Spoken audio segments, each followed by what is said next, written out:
The flanking palm trees outside the front door. And in the old pictures, it appears that palm trees also grew outside the house, giving it a little bit of shade.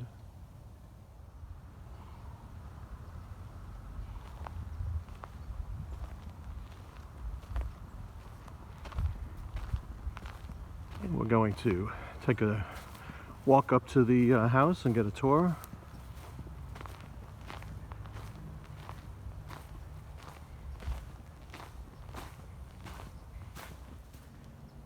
And DeBary Hall has a lower and an upper, partially wraparound porch.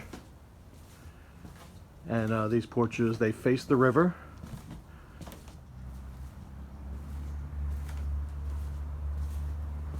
This is across the south-facing front door porch. We're going to take it wrapping around.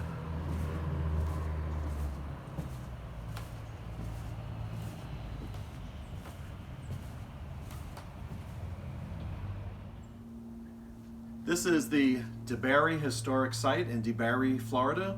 The home was built in 1871 by Samuel Frederick DeBary. He was originally from Europe, born in Prussia, and he got involved in importing champagne to New York, to America, and lived in New York and had a home in New Jersey. And on a tour up the St. Johns River in 1870, he loved the Florida landscape so much that he built a hunting lodge here in 1871, and it became very popular with the wealthy and elites around the world. So we're going to take a tour of this winter retreat mansion.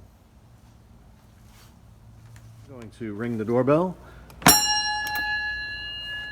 and it still resonates as it did over a century ago. And this is the new dining room, and it's decorated for Christmas. It was after Christmas that DeBary and his family would come down to his winter estate for hunting. This is the bird case, which is a replica of one that Baron DeBary had in his house, and this is where they would show off their birds that they had accumulated over the years. Taxidermy.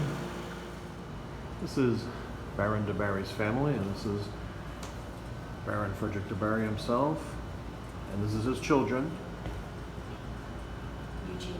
Eugenie and Adolf. This is Adolf as an older gentleman. This is the music room. Again, it's decorated in the winter Christmas style. And one of the phonographs dating back to mid 20th century.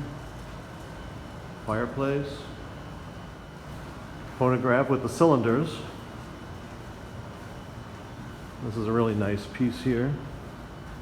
And a good collection of cylinders.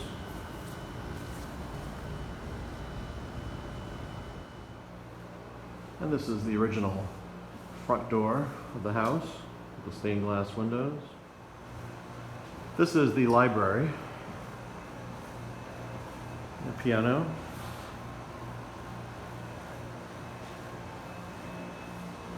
And another fireplace. This painting is of Laney, and she was the granddaughter, the last owner of this house. Passed away in 1941 in an airplane accident. This is the old dining room, and it features the Mumm champagne that Baron DeBary became wealthy importing in the United States. He previously lived in New York City with a home in New Jersey.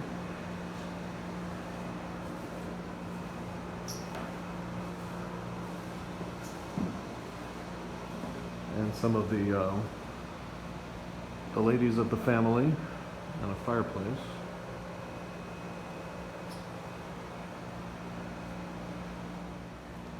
And we're going to enter the butler's pantry with all the dishware, including plates with the coat of arms, women who married into the DeBary family.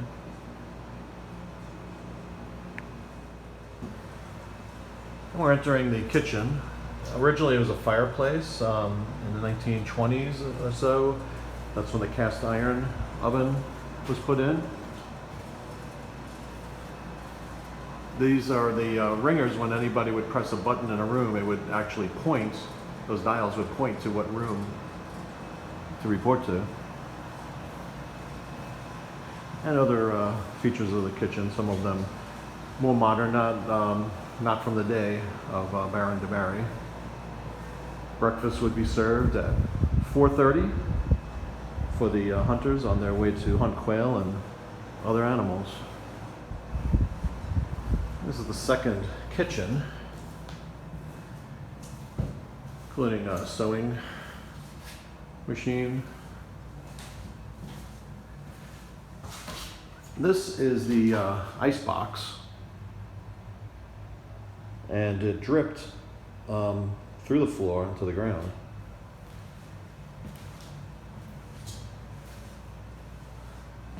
Now in this room, this was an outhouse that was connected inside the house. So it was an indoor outhouse, and very convenient.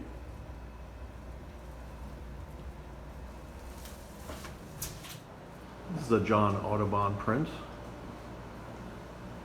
Also in the hallway are a series of 3 more John Audubon prints.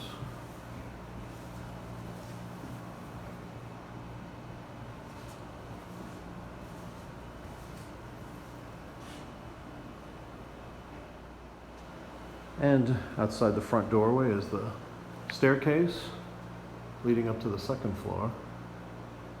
We're going to head up the stairs. The banister to the left is original to the house.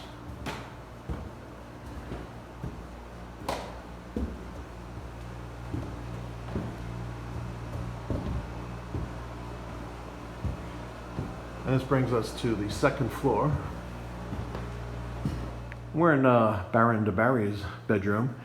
He actually had a closet built inside his bedroom, which was unique because in American homes, wardrobes were used. This is Baron DeBary's bed with the writing tablet laying on the bed. There's nightstand. And a fireplace. Of course, they were here during the winter when it could get a little bit chilly. We're entering Aunt Gussie's dressing room. Originally it was a couple of bedrooms, and she had the walls taken down to give herself some more comfort. Fireplace, and she also had another wall taken out here to build herself a very large and spacious closet.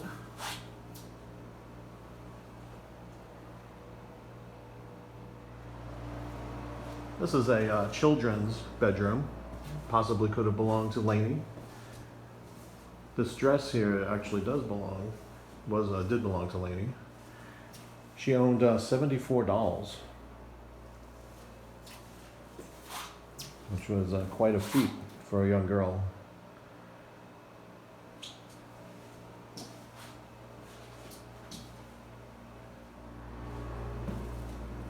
And another bedroom on the second floor. DeBary's would have many guests. Sometimes as many as 17 people would sit for dinner.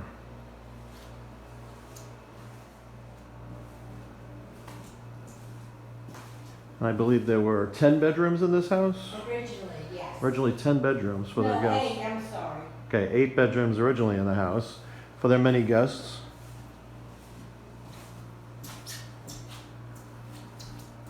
And of course, this room has a wardrobe instead of a closet.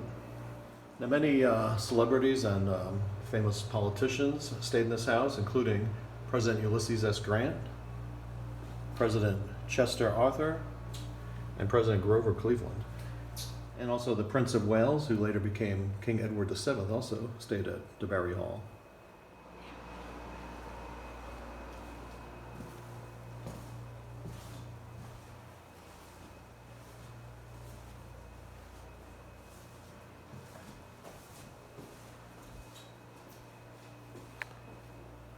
Now this is original part of the wall that somebody had written on that was preserved. Yeah. Right here somebody wrote, David Moragni loves Big Daisy. This is the dumbwaiter. Very large, very large capacity here. 500 pounds. 500 pounds, wow. This is the staff quarters, and the wardrobe is on display here, and it actually utilized some of the wine boxes of the Mumm champagne into the construction.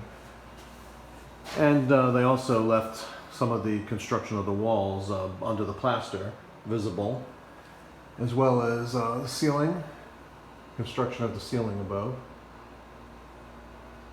Now this was probably the bedroom of Baron DeBary's man valet named Grayson, and he traveled with them all over the world. Picture of Abraham Lincoln there, and he had his own fireplace, which is very generous. And the staff, this was a bedroom for the staff, or for Yeah, staff. for the staff. So, and they converted it into a bathroom later on, and it also has a fireplace.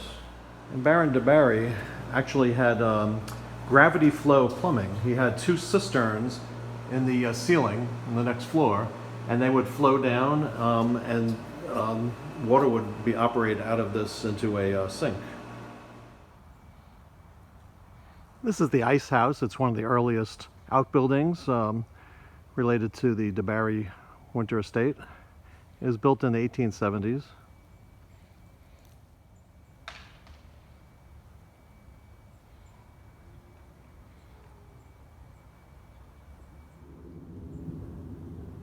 This is the laundry house, another one of the outbuildings on the DeBary winter estate.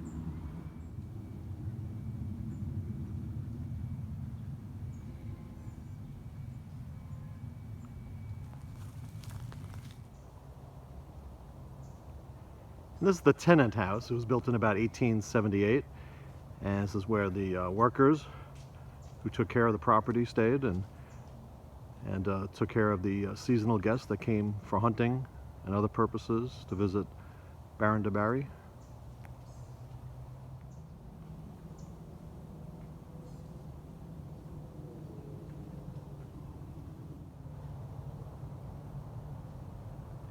This is the stable. It was built in about 1878. This is where he kept his horses for the purposes of traveling into town and going on hunting trips.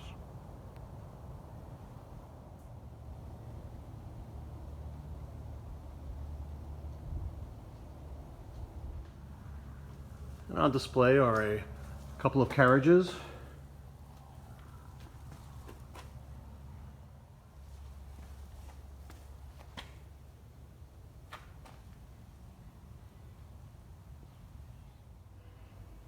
The citrus industry was an important component of the DeBary winter estate, and he did have a very large orange grove on his property. And this completes our tour of the DeBary historic site. If you enjoyed this visit, please click like and subscribe to our channel, and we will see you on our next adventure.